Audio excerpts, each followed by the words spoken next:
morning and welcome to CosmoQuest and the Steam Cafe. I am your host, Jillian Rhodes. On most days, I am a dancer choreographer by profession, but on Mondays, I am here at the Steam Cafe serving you up a great menu of art infused science or science infused art, depending on how you would like to look at it.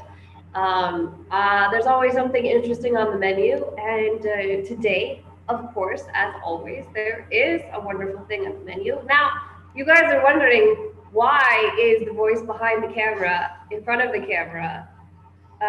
Because in case you did not know, Dr. Pamela is also an artist. You have seen her putting science in your brain at the Daily Space and Astronomy Cast, but she also is an artist. I actually own art by Dr. Pamela. They are not on my walls because my walls don't accept sticky things, but they are here on my bookshelf. And so today I am going to be talking to Dr. Pamela about all the usual things I talk to my guests about, creative process and all those wonderful things. So, welcome, Dr. Thank Pamela. you. It's kind of uh weird and wonderful to be on camera instead of just a voice in your ear. We had a very last minute, oh shoot, I have to add my audio to everything cuz normally only Jillian needs to hear me. And thank you for having me on. Thank you for being here. I'm amazed, honestly, that I didn't think of this before. Like why not? And I like really like we should have done this like a year ago. I've just realized the Twitch told me that I've been subbed for 11 months now. So Okay. obviously I've been in CosmoQuest for about a year, and it would have been about a year since I started this show. So, but it's not the anniversary. We'll do something fancy for the anniversary. Yeah. So, let's get into the interview. It's so strange to think about interviewing you. But let's get started. So, first and foremost, is how did you start making art in the beginning, or was that did science come first, or did the art come first? Um, so the art I'm doing now is something that came about from what Surly Amy was doing. Amy Davis Roth. She's an artist and a human I kind of adore. And she started doing fluid painting. And I've randomly painted throughout my life. I did pastels when I was younger, just as like a way to turn my brain off. I needle pointed a space shuttle when I was a small child because I was that kind of a nerdy, crafty child.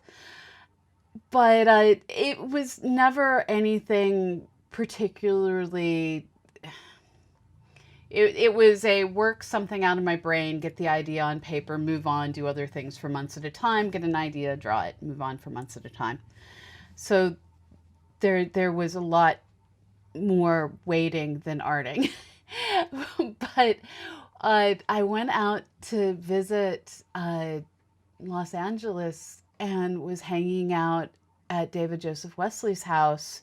And I was like, I have got to introduce you to Amy because you live just the other side of a hill from each other, which in LA is still a half-hour drive. But we all got together and Amy was teaching fluid art at that point. So her studio was all set up for classes on fluid art, and she went through and taught all of us how to do it. And we were working on these square canvases, but the patterns that we were all getting made me realize this could be used to do the atmospheres of planets. And I want to try this. And she got my brain engaged in something that it wasn't pure skill. There was a element of luck, and no one would know what exactly would come out at the end. And that was captivating because sometimes it turns out you actually do just want to sit and watch paint dry, because as the paint dries, the colors mix and change, and And she basically got me hooked. So, Amy Davis Roth, I blame you. There you go. There's always that one person where you're just like, why? Um, so you started the fluid painting, but at a certain point, it became enough of a thing that you opened your Etsy store and this kind of stuff. So how did that transition happen? That was actually so sometimes life, and I sort of alluded to this while we were setting up. Sometimes life does things utterly unexpected. Like, I was really enjoying the painting and figuring out how it worked, and it was just sort of like taking pictures of flowers, something that I was doing for me. But my husband does woodworking, and our house was slowly filling up with small, mysterious wooden objects. There was a colony of mushrooms that he had carved on the mantelpiece and bowls all over the dining room table. And he kept talking about how he was going to set up an Etsy store and not getting around to it. And I had this moment of, okay, I'm just going to set up an Etsy store. I'm going to post some of these paintings to show him how easy it is. And then hopefully he'll post all of his small wooden objects that are devouring our house. So opening the Etsy store was purely passive aggressive. and, Amazing. and the irony of it was I had sold the first two paintings I posted before I finished posting all the photos I had. And so of course this led to my husband posting stuff and selling stuff. So our house is now much calmer in terms of small wooden items.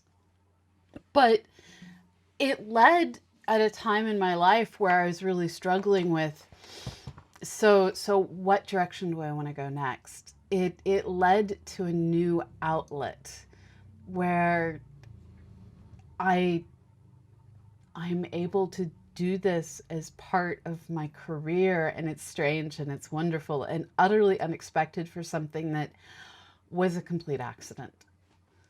Right. Hmm. As the best things in life are. Yeah. So I'm just, my brain was crashing because I was trying to decide where I was going to go next, which direction I was going to take this. So now, kind of, I know these days, CosmoQuest has kind of taken over a lot of your time in life, Yeah. especially with the TV. I think art doesn't have as much of a role currently. Is that true, or do you still try and incorporate it? I'm trying to incorporate it, and part of the issue is also just trying to figure out how to do things in a different configuration of our house. Um, so we we initially I had all the paintings set up upstairs on my work desk, and then if I got paint everywhere, I couldn't use my desk for hours. So that wasn't a solution. So then I moved everything into a spare bedroom and I was painting in there, except that was making the upstairs smell like paint. And so that wasn't ideal to have our bedrooms all smell like paint. And so now I'm down in the basement and it works out well, but sometimes that Sunday afternoon, I need to drag myself down to the basement. So sometimes just trying to find that extra energy, and you must have this as a dancer even more so. I'm curled up and comfortable right now. I really don't wish to move, and the paint is so very far away. Um, so I'm hoping to find the energy now that COVID is literally exhausting, has literally been exhausting the past year. I'm hoping with that cloud starting to lift that maybe I'll be able to see down into shaping more planetary atmospheres with paints. Yeah, that was kind of the next question, which is, obviously, not as a full-time artist, art comes and goes at different times. Sometimes it's more important, sometimes it's Yeah. not. Like, do you think that, is it something that you see in the future that you might want to bring more as a priority, or just to keep it as this kind of gentle side thing that helps keep your brain you know, saying in the It's so one of the things that I struggle with is I want to create things that are constantly changing and reflecting our new understandings and new techniques that I'm learning, and it takes time to do those experiments sometimes. And once I figure something out, there's usually this burst of I do that same sort of thing until I'm bored with it. yeah. And right now, I just figured out how to do something new. I've been trying to figure out how to paint terrestrial worlds. It's a challenge with the kind of painting I do because you're never quite sure how the paints are going to mix. And so what I've figured out how to do is how to layer it so that there's oceans painted first and then the land layered on top. And so I have this feeling that this massive burst of filling my studio with terrestrial worlds that then go out through the mail to the entire planet. At least that's always my hope. I am interested in the process of doing the painting and seeing what comes about, and then I want them to leave my house. Um, but I'm hoping that having figured out something new, that that that will help. I've been struggling for ages trying to figure out how to paint the south and north poles of Jupiter and get those complex polar vortices. And I think, like can happen with any kind of art and writing, I kept just not figuring out how to do it. And it's like, how do I keep trying when I keep failing? And so Right. sometimes you just have to jump to doing something else. Yeah, yeah. I think it's interesting. I get this a little bit, when it comes to my own projects, right? So I'm busy working for other people and I do other projects, but sometimes you want to do your own stuff, Yeah, you want to make, you want to create it, but it's, the time and the energy, is sometimes really difficult to find, how, I mean, not necessarily now in the last moment, but how have you kind of balanced that over the years where, because you don't want to force yourself too much because then you lose that joy and that passion of it. But also, if you don't push yourself, it doesn't happen. How do you balance that? it's literally I have to figure out how to find time to look at things that will inspire me. And if I'm not looking at things, if I'm not learning new things, if I'm not putting new ideas into my own brain, I can't put new things into my art. And lately planetary science just hasn't had the same, it's just sort of like, oh, they found another hot gas giant. Um and so luckily there has started to be more inspirations as we imagine a watery past on Mars as we make all those new discoveries with Perseverance rover. And these new discoveries that I get to think about, then I get to figure out how can I do my own representation of this. So I luckily with my day job, um, I get to read and learn constantly. That's not something everyone gets to do, and it's it's just amazing to get to spend part of every single day looking at what have we just discovered about the universe.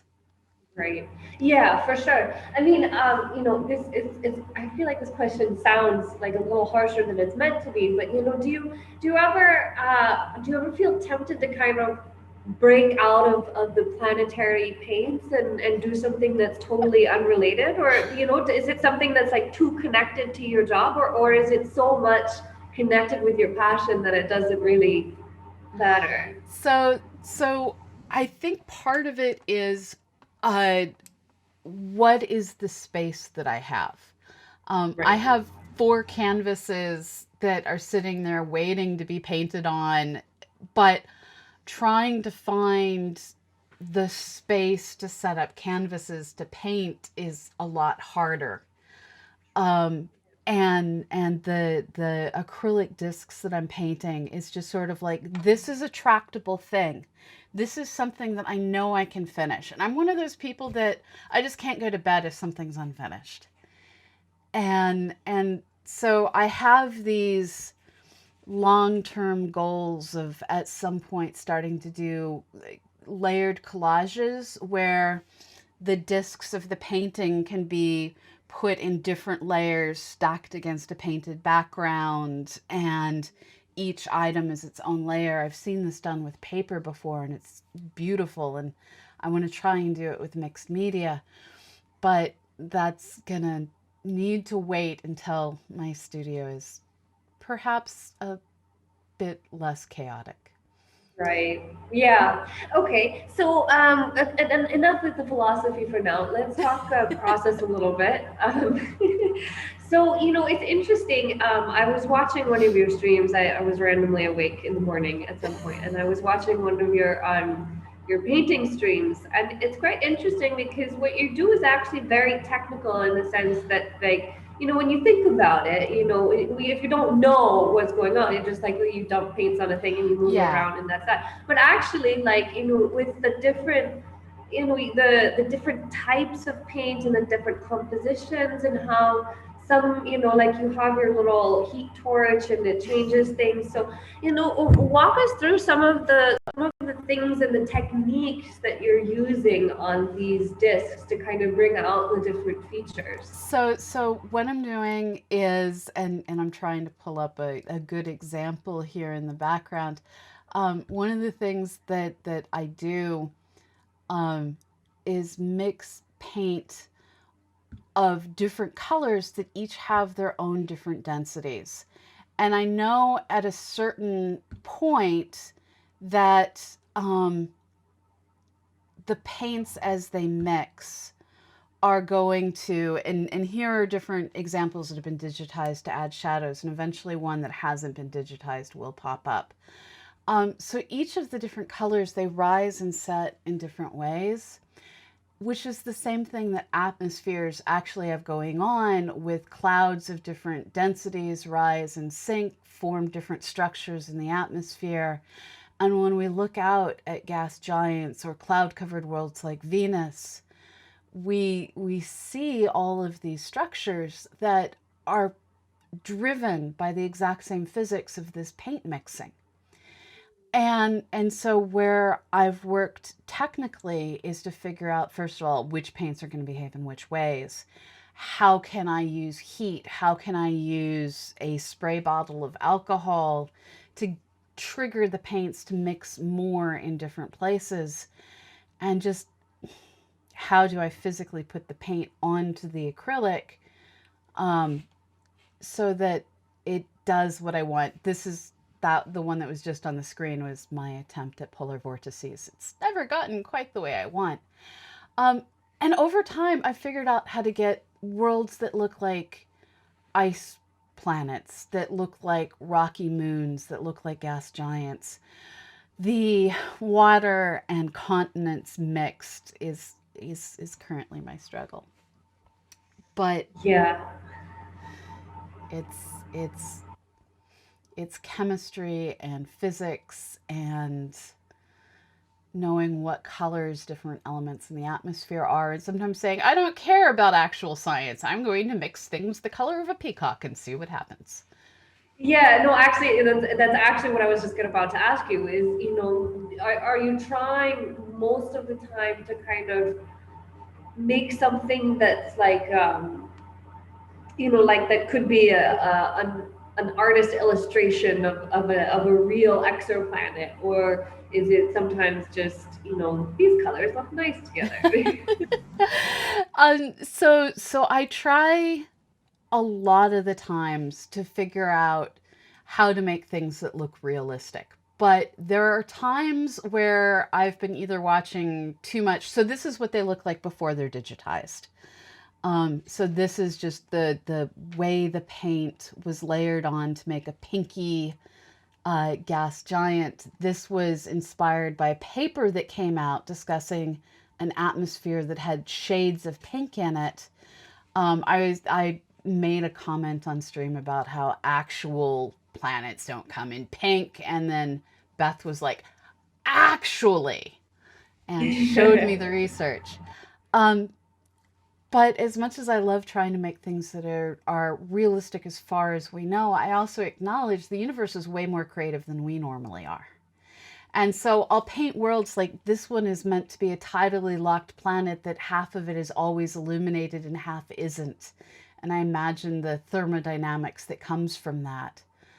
Um, but I also just am like, I want to mix these colors today. I want to see what happens.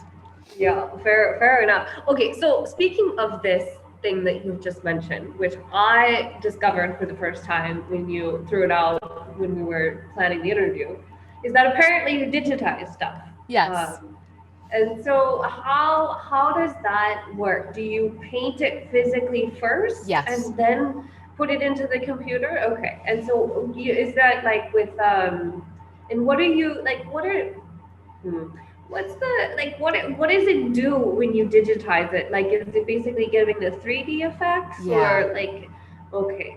So when I paint these, they basically come in three sizes, limited on what size discs have I purchased. These are painted on acrylic discs. And you can build solar systems this way.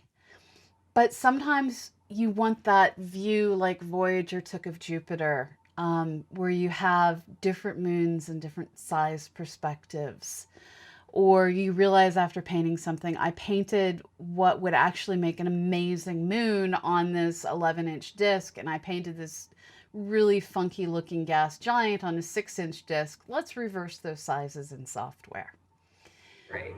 And this all came about because I posted one of my pictures of failed polar vortices on Jupiter, and one of the people who digitizes images for NASA pulled it out and said, "No, look," and he had shadowed it in Photoshop. And I was like, oh my goodness, that actually doesn't look terrible. I need to figure out how to do this. And then it just opened the door to being able to take these research papers I was reading, take these science fiction novels that I was reading, and create them for myself. Yeah. So how does it work actually? Do you take a picture of Mm-hmm. it and then put the picture in Photoshop and manipulate it? Yeah, so what I'll do is I pull the photos, I crop to just the planet itself, and then it's layer after layer where like I'll very carefully fuzz out the edge of the world to look like that atmosphere with sunlight going through it, and then adding the stars in the background, adding I digitally painted the comet that you've seen come by a few different times, adding those shadows and illuminations, to make it all feel real. But I've been doing digital art pretty much my entire adult life as a graphical artist doing technical illustrations. And I do not have the ability in Photoshop to originate worlds that have the patterns that I can create with paint. And so by combining what I'm capable of doing with actual paints, which I've been working with since a kid, and what I can do digitally, it gives me it lets me create what I see in my head, which I could never otherwise create with my hands. I think that's really interesting that you say that. I'm sorry. The I don't Yes, know. it's all good. You know that somehow the actual physical paint makes patterns that you can't make just in Photoshop. You know Right. because which is interesting because I guess it has to do with that organic mixing of the chemicals that I feel like maybe you could teach a computer to like give it the densities and stuff like this, but that would be such a complex program, that. But that's really interesting. Well, It's like analog digital sort of mix. and you fall into when you're doing it by hand patterns of like, hey, I'm going to replicate Jupiter. Hey, I'm going to replicate. And with the fluid painting technique, it's something new and novel every single time. There's that randomness to it that you can't add with software. Yeah. Astrowise was asking if you've added rings to gas giants with the software. I haven't yet. Part of wanting to eventually work in mixed media is figuring out um, how to do that physically somehow. We have a Glowforge, which is a fancy laser cutter that my husband got for his woodworking. And I'm thinking at some point I need to get um, some acrylic that I can cut into that shape of rings around a world. Um, I don't know. Things to play with over time. I'm not there yet. Yeah.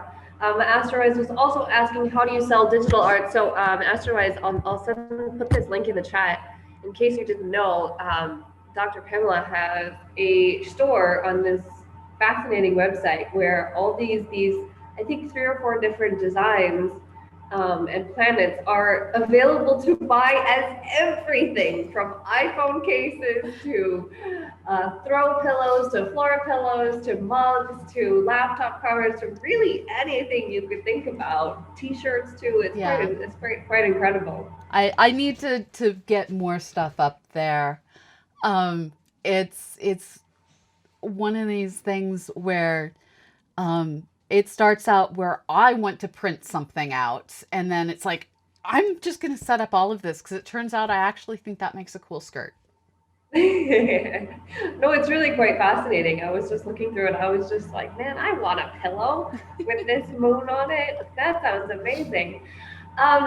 There's one more thing that I want to touch on Yeah. before we close out, which is that apparently also, which I also discovered during when I was getting ready for this interview, is that you also have worked in poetry as well, along with Yes. the paintings. So tell me a little bit about that. That I so I'm someone who's easily bored. Um, I think that's probably become apparent to anyone who knows me. And part of easily becoming bored, and I'm trying to pull up one of the poems while I'm talking, um, is I've always just done a million different things. And I wrote a lot of poetry when I was younger, as like dopey teenager. I was like editor of the poetry magazine in high school and one of the ones at my university. And I've written off and on, but again, it was one of those things that occasionally it would find its way into my blog, but most of the time it was just something I did for me. But FemMill, one of our community members, basically said, I would love to know the stories um, for each of these things, and challenged me to write stories. And I realized writing stories wasn't something that was going to happen. Um, but what ended up happening instead was writing poems. Some of them dorky, some of them extremely serious, and the one I'm trying to find is called Bacon. Um, and I'm suffering from, it turns out Patreon, which is where I know I have this, doesn't apparently have a good search. So these are things that sometimes you learn the hard way. Somewhere in here, there's a poem for our world called Bacon.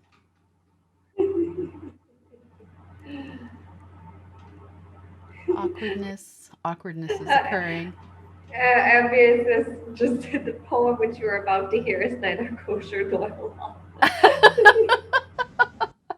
The poem is not kosher. No, no. Um, Quite funny. So no worries. You can keep finding it.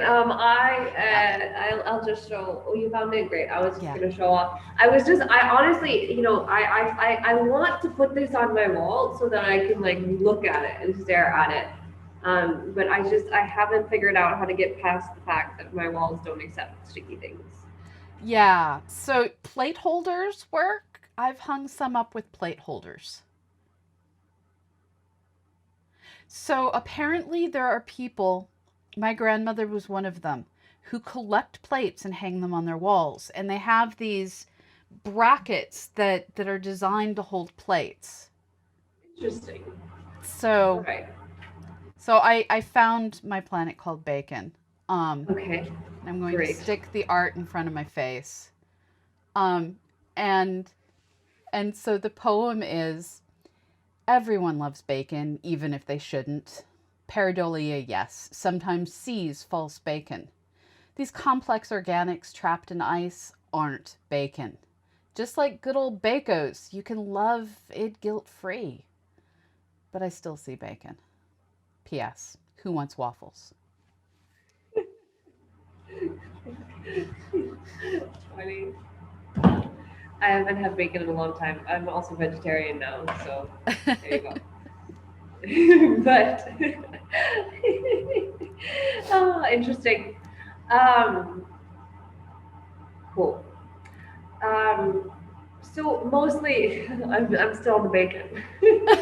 It's true that sometimes the patterns, our eyes recognize patterns even when they are Yes. not. I mean, that's where the Martian canals came from, right? Yeah, yeah. Um, so tell me what is next?